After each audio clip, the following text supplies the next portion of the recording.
एक ऐसा राज्य जिसे हमेशा उसकी शांति, उसकी समृद्ध संस्कृति और स्थिरता के लिए जाना गया, आज वो कुछ बेहद परेशान करने वाले सवालों के घेरे में है। मॉब वायलेंस, क्रूर हत्याओं की खबरें और आम नागरिक के मन में बैठता हुआ खौफ। हाल की कुछ घटनाओं ने अचानक से पूरे देश का ध्यान ओडिशा की तरफ खींच लिया है।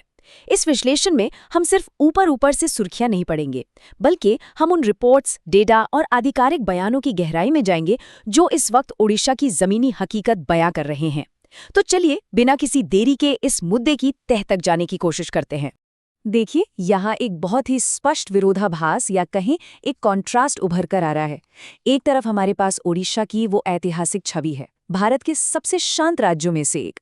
लेकिन दूसरी तरफ हम वो देख रहे हैं जो आजकल मीडिया रिपोर्ट्स और पुलिस की फाइलों में दर्ज हो रहा है। अचानक से सामने आई ये हिंसक घटनाएं और तथाकथित मॉब जस्टिस के मामले एक बहुत बड़ा सवाल खड़ा करते हैं। क्या ये सब रातों रात हुआ है, या फिर कुछ ऐसा है जो काफी समय से सतह के नीचे पनप रहा था? अब आते हैं उस घटना पर जिसने इस पूरे मुद्दे को हवा दी, भुवनेश्वर मॉब लिंचिंग। जरा इस टाइमलाइन पर गौर करते हैं कि ये सब आखिर कितनी तेजी से हुआ। सबसे पहले एक बेहद दुर्भाग्यपूर्ण घटना घटती है, जहां रिपोर्ट्स के मुताबिक एक जीआरपी कांस्टेबल पर भीड़ हमला कर देती है। इसके महज कुछ ही घंटों बाद उस घटना के वीडियो ऑनलाइन प्लेटफॉर्म्स पर आग की तरह फैलने लगते हैं। अगले ही दिन जनता का गुस्सा 7वें आसमान पर होता है। और फिर इस बढ़ते दबाव और मामले की गंभीरता को देखते हुए क्राइम ब्रांच की जांच के आदेश दे दिए जाते हैं। ये पूरी चेन हमें दिखाती है कि कैसे आज के डिजिटल युग में एक स्थानीय घटना कुछ ही घंटों में एक राज्यव्यापी मुद्दा बन जाती है। तो यहाँ सबसे अहम बात यह है कि हम सिर्फ कुछ अफवाहों पर बात नहीं कर रहे हैं। जो रिपोर्ट्स लगातार सामने आ रही हैं और जो वीडियो डिजिटल स्पेस में सर्कुलेट हो रहे हैं, वो स्पष्ट रूप से हिंसा में एक खतरनाक इजाफे की तरफ इशारा करते दिख रहे हैं। और इन्हीं दृश्यों ने आम जनता के मन में अपनी सुरक्षा को लेकर एक गहरी चिंता पैदा कर दी है। आगे बढ़ते हैं इसके व्यापक असर की ओर, और वो है खौफ का एक ऐसा माहौल जो धीरे धीरे अपनी जगह बना रहा है। अगर हम हाल की रिपोर्ट्स और एनसीआरबी के डेटा के कॉन्टेक्स्ट को देखें, तो मामला सिर्फ एक मॉब लिंचिंग तक सीमित नहीं है। हत्या के कुछ अन्य मामले भी रिपोर्ट हुए हैं। बिना किसी उकसावे के हिंसक हमलों की घटनाएं सामने आई हैं। और सबसे ज्यादा परेशान करने वाली बात है महिलाओं के खिलाफ अपराध के मामलों का सामने आना।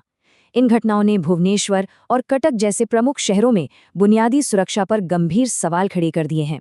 हम यहाँ चीज़ों को बढ़ा चढ़ाकर नहीं बता रहे हैं, बल्कि ये वो दर्ज मामले हैं जिन्होंने सच में नागरिकों की रातों की नींद उड़ा दी है। और इस सब का नतीजा क्या हो रहा है? समाज में एक साफ तौर पर महसूस किया जाने वाला डर। जब लोग अपनी ही सड़कों पर खुद को सुरक्षित महसूस नहीं करते, तो वो डर डिजिटल दुनिया में एक भयंकर आक्रोश बनकर फूटता है। आज सोशल मीडिया पर जो वायरल हो रहा है, वो सिर्फ हिंसा के वीडियो नहीं है, बल्कि वो लोगों की हताशा है जो सिस्टम से सख्त कार्रवाई की मांग कर रही है। लोग जवाब चाहते हैं। अब बात करते हैं इस मुद्दे के एक और पहलू की, राजनीति और पुलिस प्रशासन के बीच का विभाजन। जाहिर है, इतने बड़े मुद्दे पर एक स्पष्ट राजनीतिक विभाजन देखने को मिल रहा है।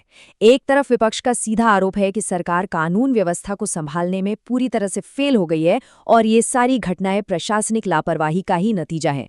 वहीं दूसरी तरफ सरकार इन सभी दावों का कड़ा खंडन कर रही है। उनका साफ कहना है कि विपक्ष का ये नैरेटिव सच नहीं है और स्थिति को पूरी तरह नियंत्रण में रखने के लिए हर मुमकिन कदम उठाए जा रहे हैं। एक तटस्थ विश्लेषण के तौर पर हमें इन दोनों ही पक्षों को ध्यान में रखना होगा। राजनीति से हटकर अगर हम जमीनी हकीकत और तथ्यों पर गौर करें, तो प्रशासन ने क्या एक्शन लिया है? पुलिस के आधिकारिक बयानों के मुताबिक प्रमुख मामलों की जांच क्राइम ब्रांच ने शुरू कर दी है। जो वीडियो और सबूत मिले हैं, उनके आधार पर कई गिरफ्तारियां भी हुई हैं। पुलिस लगातार जांच के अपडेट्स भी साझा कर रही है ताकि पारदर्शिता बनी रहे और अफवाहें ना फैलें। ये वो ठोस कदम हैं जो लॉ एंड ऑर्डर को वापस पटरी पर लाने के लिए उठाए गए हैं। लेकिन इन सबके पीछे की असल वजह क्या है? चलिए भीड़ की मानसिकता यानी क्राउड साइकोलॉजी को थोड़ा गहराई से समझते हैं। इस पूरे मैकेनिज्म को समझने के लिए कुछ मुख्य पॉइंट्स को देखना होगा। सबसे पहला, वायरल गलत जानकारी। जब कोई भ्रामक खबर व्हाट्सएप पर फैलती है, तो वो बिना किसी वेरिफिकेशन के लोगों का गुस्सा भड़का देती है। दूसरा पॉइंट और भी गंभीर है, सोशल मीडिया विजिबिलिटी। बार बार हिंसा के वीडियो देखने से मनोवैज्ञानिक तौर पर समाज में ये चीजें नॉर्मल लगने लगती हैं और अंत में सबसे बड़ा कारण, व्यवस्था पर अविश्वास। जब आम इंसान को लगता है कि सिस्टम उन्हें न्याय नहीं दे पाएगा, तो वो कानून अपने हाथ में ले लेते हैं। और यही मॉब जस्टिस की सबसे डरावनी जड़ है। जरा इस विचार पर गौर कीजिए। जब डर विश्वास की जगह ले लेता है, तो खामोशी खतरनाक हो जाती है। किसी भी सभ्य समाज की नींव इसी भरोसे पर टिकी होती है कि एक सिस्टम है जो हमारी रक्षा करेगा। और जब वो भरोसा टूटता है, तो समाज का पूरा मनोवैज्ञानिक ढांचा हिल जाता है। तो अब हम आते हैं इस विश्लेषण के सबसे अहम सवाल पर। हकीकत क्या है? क्या अपराध बढ़ रहा है या उसकी विजिबिलिटी? सोचने वाली बात है ना। हर डेटा एनालिस्ट और समाजशास्त्री आज यही पूछ रहा है कि क्या उड़ीसा में सच में अचानक से क्राइम रेट आसमान छूने लगा है, या फिर हमारे हाथों में मौजूद स्मार्टफोन्स ने हर छोटे बड़े अपराध को सीधा हमारी स्क्रीन्स तक पहुंचाकर उसे बहुत बड़ा बना दिया है। हमें इन दोनों पहलुओं को बैलेंस करके देखना होगा। एक तरफ हमें एनसीआरबी और थानों के वास्तविक डेटा को समझना होगा कि क्या वाकई अपराधों की संख्या में भारी उछाल आया है, और दूसरी तरफ मीडिया एम्प्लीफिकेशन की ताकत को भी मानना होगा। जो घटना पहले शायद अखबार के किसी छोटे से कोने में छपती थी, आज वो लाखों लोगों की टाइमलाइन पर ट्रेंड करती है। सच्चाई शायद इन दोनों के बीच ही कहीं छुपी है। तो अंत में बात यहीं आकर रुकती है। चाहे वो सिस्टम की नाकामी हो या फिर सोशल मीडिया का खतरनाक असर, जिम्मेदारी किसकी है? इससे पहले कि अविश्वास और हिंसा का ये चक्र और ज्यादा गहरा हो जाए, क्या सख्त कदम उठाए जा सकते हैं? और इसी गंभीर सवाल के साथ हम इस विश्लेषण को खत्म करते हैं। जब डर सामान्य बन जाए, तो सवाल उठाना जरूरी हो जाता है। क्या हम चुप रहेंगे या बदलाव की मांग करेंगे?